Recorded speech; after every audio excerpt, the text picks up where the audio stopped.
kena gobokmu lho. Ampuhe nenggala kaya mengene. Tak tibake pemancep eneng Bantala. Upamane kowe ora endo, mudyar kowe. Kudune kowe endo mancep eneng bumi. Iki nyatane bumi ketokake geni-geni waliran. Saka ampuhe pusakaku. Prabu Baladewa. Baladewa. Prabu Baladewa kok aja umuk aja sumbar mangkuh tanding. Apa dosane bumi? Pusakamu pancen pusaka ampuh. Nanging sabab apa? Mbok tibakake tumomeng bumi nganti bumi ngetokke geni, mongko geni waliran. Bumi iki dadi bumi cengkar. Tegese kowe ngrusak marang bumi peparinging Gusti kang akan jagat. Ya, titenono kowe Baladewa. Kowe besok patimu bakal ditangkep bumi sapi itu. Aduh mati aku.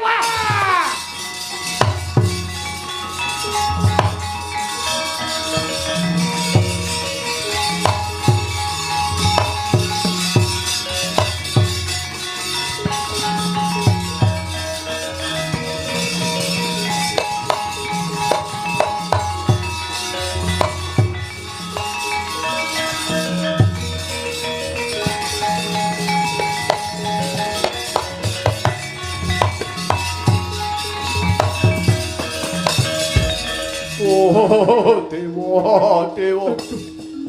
Ora nyono cepul aku keluputan karo dewaning bumi.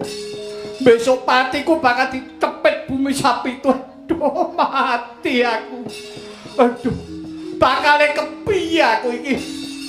Wah, Nyanyi Prabu Kresna, kepiye lakonku iki Nyanyi Prabu? Koko Prabu Mandura kula ingkang rayi Dwarawati. Aduh adikku Dewa.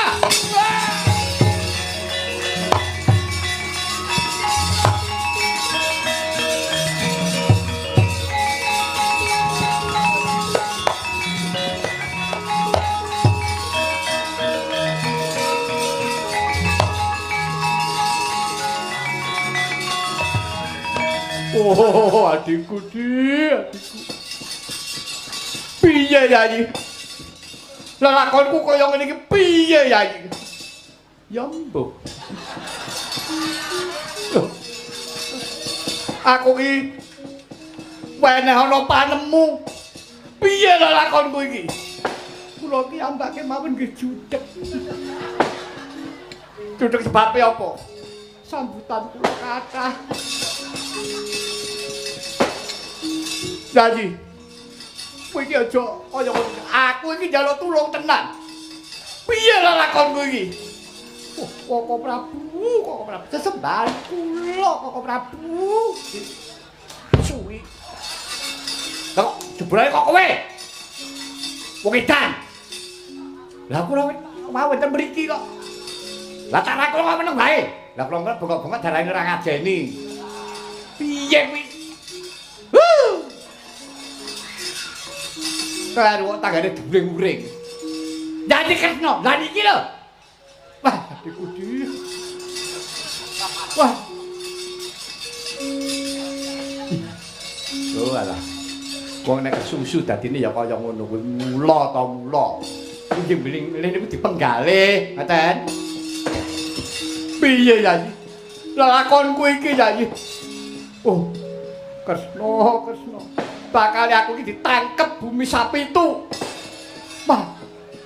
Yen aku ditangkep bumi sapi itu bek lelakonku ki bakal piye? Ora coba pikirin. Jebul aku keluputan karo dewaning bumi. Lah yo ngono to, Tru. Heeh. Aku bener. Heeh iki lho. Anggap apamu aku iki. Koko Prabu. Sareh rumiyin Koko Prabu. Nek apa sareh kepiye to Nyanyi? Wong mati kok bakal ditangkep bumi sapi itu ki. Oke, Kak. Tengen mriko cacahe 4 sing saka kiwa cacahe 3 bumine. Iku mengke nuwun sewu kaya tanggem nika diubengke. Ubeng ser kurus sampeyan enten tengah. Kerkes. Buh dadi. Meden-medeni lho. Niku saestu niku. Wah, piye jan rasane sip raimu kuwi. Kok aku ki apa ora ning pangapura to Nyanyi? Aku ki bakal entuk pangapura apa ora? Koko Prabu. Nggih. Koko Prabu badhe nampi pangapunten sauger paduka Kanjeng Koko Prabu ndaratur kula. Ya, piye Yayi? Ngaten. Koko Prabu. Paduka Kanjeng Koko Prabu kula aturi nglampahi Sabar Darana. Wah, kula nek tekone tiyang niku nek kula jagong niku temen mampir terus ajeng Matirta kula ngoten. Koko Prabu. Matirta menika basanipun para prayagung luhur. Menika Matirta menawi tiyang alit dipun wastani kungkum. Wah, kungkum ana banyu nggih mila dipun wastani Matirta. Ya. Mapane Koko Prabu. Menipun Kanjeng Koko Prabu kula aturi tarak brata Matirta wonten sungapaning lepen Bagirati. Sebatan grojogan iki dipun wastani Grojogan Sewu. Wah, telanggen kula niku. Kanjeng minggu mampir tenggen kula. Ajeng pijet-pijet menika nggih kathah tur kathah. Wong edan. Ya, pun Kakang wis nate midanget ya. Sungapaning Bengawan Bagirati pancen ana grojogane. Najan ora genep 1000 saka akehe diarani Grojogan Sewu. Inggih Koko Prabu. Paduka Kanjeng Koko Prabu kula aturi nglampahi Matirta wonten mriku. Lah banjur kancaku karo sapa? Paduka Kanjeng Koko Prabu badhe pun dherekaken Kang Putra. Inggih menika pun Setyaka. Bagus, Setyaka timbalan mrene.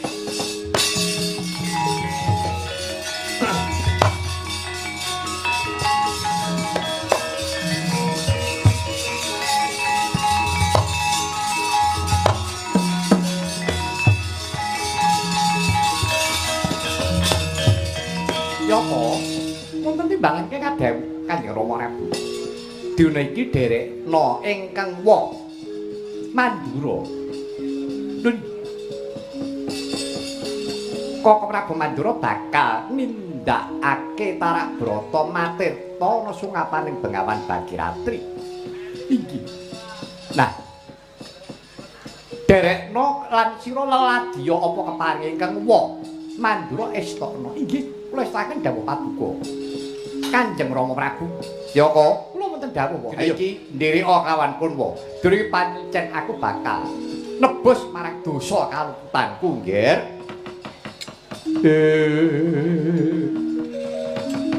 Bandang sekanira pamustihe ngaspa.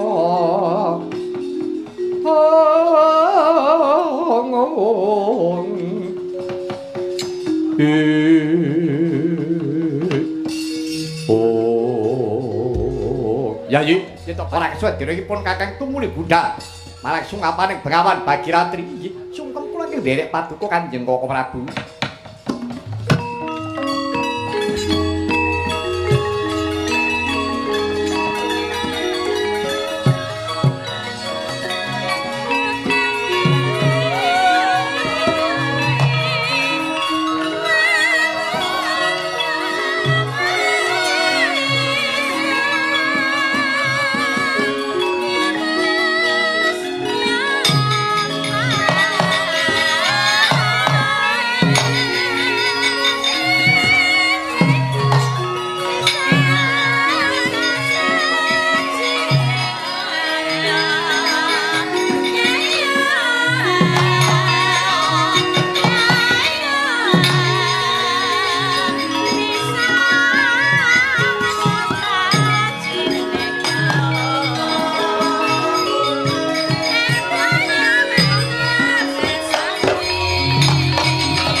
Madya Ratri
pur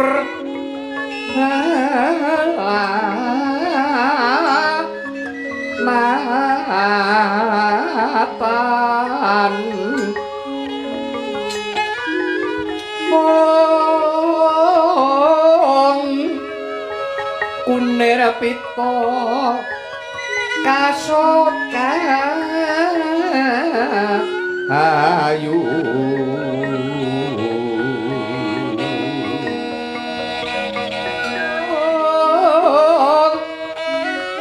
Kulo cumbuk madu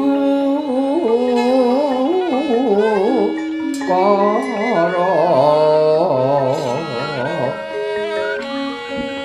paran margane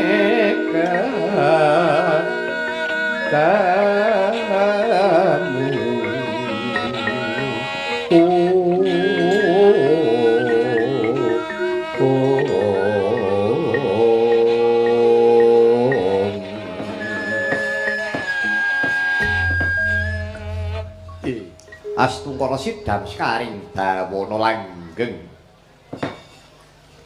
Bombo ing tiasing pun kaki tanpa pepindhan ger kaki Kresna sakwuse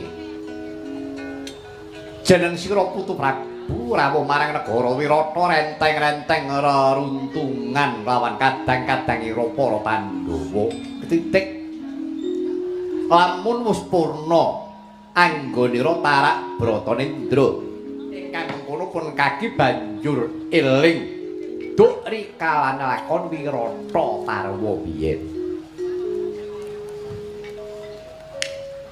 para Pandhawa namur kawula ana negara Wirata duk samana bisa nyingkirake retuning negara Wirata ing antarane Kinca Kurupa Kencana Jamala kang sineng kuyung kelawan Prabu Susarma pekasane kabeh padha tekaning pati ya amarga saka lelabuhane wayahku para Pandhawa kang mimba kawula mau nah rikalane para Pandhawa wis padha timbul pun kaki eling Puntadewa pasrah kelawan jeneng sira putu Prabu Kresna babagan baline kamukten negara Ngastina sabanjure kaki Prabu Kresna semaya sandhiya kepengin ngeningake cipta sarana tarak Bratanendra nah saiki putu Prabu Kresna wis wungu saka Nendra tegese wis paripurna nggonira ngayahi kewajiban luhur prayogane kepriye rene iki kabeh para Pandhawa uga wis manunggal ana negara Wirata Kaki Kresna paringa dawuh dipidhangetake kawan kadang-kadang para Pandhawa lir sapating sun kang miling angulati puspita kang medem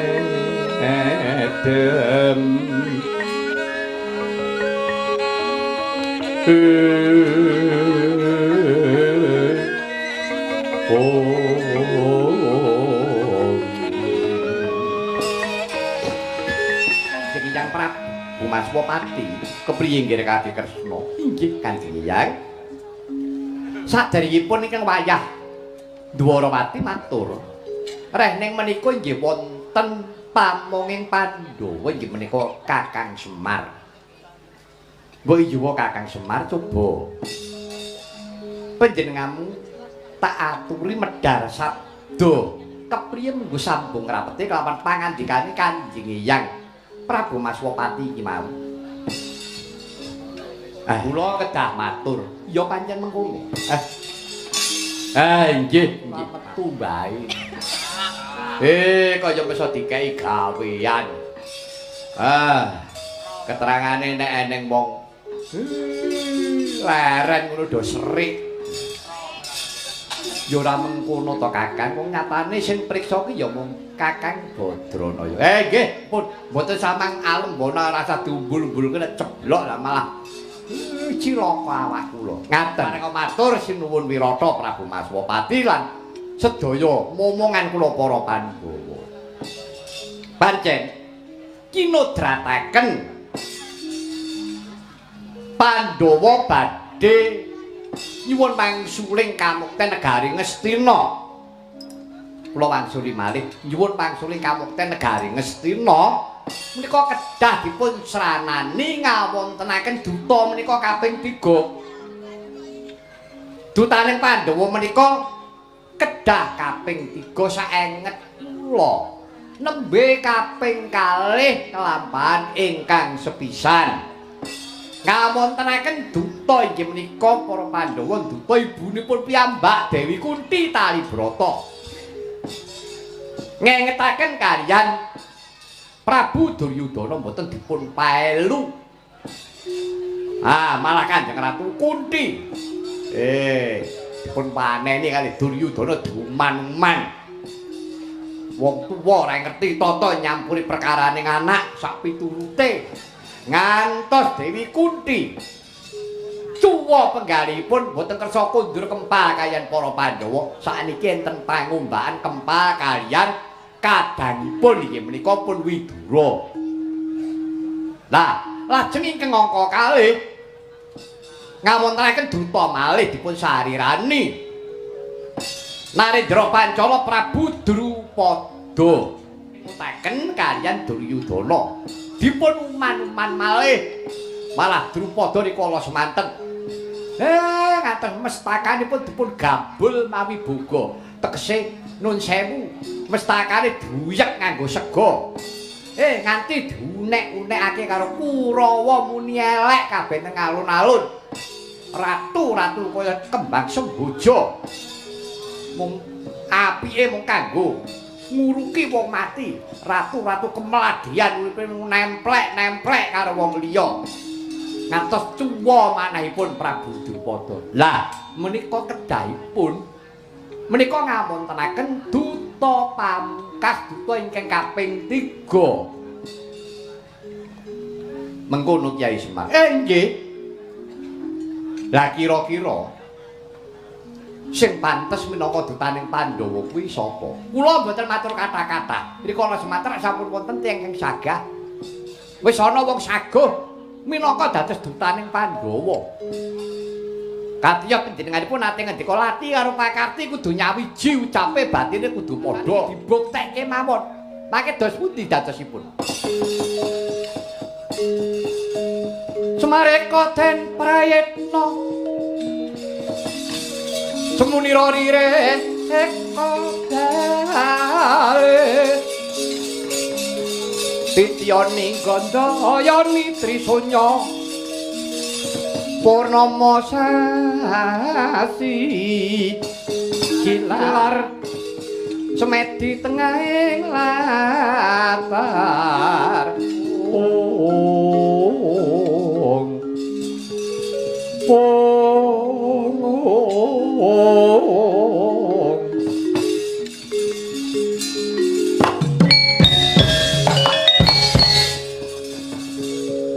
Kakang Badranaya. Kula sinuwun. Ya. Matur nuwun Kakang anggonmu goleke pakaryan karo panjenengan ingsun. Ya, ora sambok elingake. Ingsun wis eling dhewe. Lah nggih pun nek pancen ngaten. Kula wae enak-enak lho, kepenak nggih. Mak goleke gawean. Lah sakniki genti sampeyan mang nyambut gawe ngoten. Ya. Kadangku para Pandhawa lan paduka Kanjeng Hyang Wirata. Ya piye nggih Kakang Kresna? Inggih. Kula mboten badhe selak. Kula mboten badhe suminggah pakaryan luhur menika. Namung saderengipun kula badhe nanting kaliyan kadang-kadang kula para Pandhawa utaminipun Yayi Prabu Puntadewa kados pundi? Wonten dawuh menapa kejawi njabel kawontenaning negari Ngastina. Koko Prabu. Nggih kados pundi? Surupan nyuwun kula dhumateng paduka Kanjeng Koko Prabu. Menawi saged Koko Prabu sampun ngantos ngawontenaken Bandayuda sampun ngantos ngawontenaken peperangan rinembakan kanthi kawicaksanan. Oh, mekaten Yayi inggih Koko Prabu. Nggih. Kula tampi pun Yayi Aditara. Kresna kakangku piye? Siadi meling apa karepun Kakang? Kresna kakangku. Aku mung titip meling karo Kakang Kresna. Bekti kuaturna karo Prabu Dastarata. Lho, kok sik to? Kok menjilo adomen to Werkudara? Akeh para pepunden kaya ta Eyang Bisma, Pakmu Mandaraka, mesti ya kepareng lenggah Begawan Durna. Lah kok malah Siadi titip sungkem marang Pakmu Prabu Dastarata. Sababe apa? Aku percaya para pepunden wong tuwa kabeh kasing judhek atine mesti wa Prabu Dastarata. Jalaran apa mikirke kelakone karo anak-anake sing pating jerepat kuwi. Mula sungkemku aturna kelawan wa Prabu Dastarata. Kuwi dalah.